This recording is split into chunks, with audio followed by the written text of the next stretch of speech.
This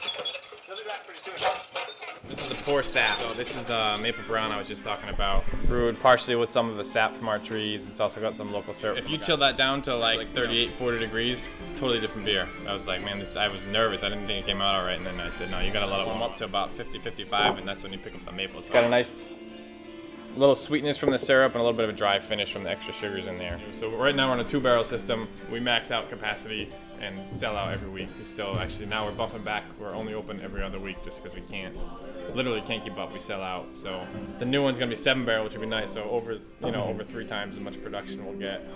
Back when I was doing test batches before we opened, we did a batch. We made a brown ale. It's an American brown ale, and replaced all the brewing water with sap from our trees, and it's amazing. So you boil it a little bit longer to get some evaporation, but not down to the fact that it's like syrup. It's still a consistency of water.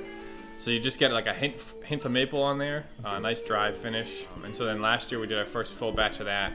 Going from a 5-gallon batch of collecting enough sap to a 2-barrel batch was a pain. It was a pain. Well, this year what we did a little different just because we know, especially when we go to the 7-barrel system, there's no way we can collect enough sap ourselves.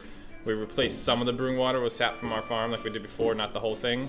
And then we accented it with syrup from a local guy down the road just to make it a little bit easier on us. But if we wanted to go back to straight sap, we'd probably work with the guy that we're getting the syrup from now and just bring it here by the truck, and we'll do it. Because you'll need, on a 7-barrel batch, you'll need, let me do the math, you'll need almost 500 gallons of sap just to do a 7-barrel batch.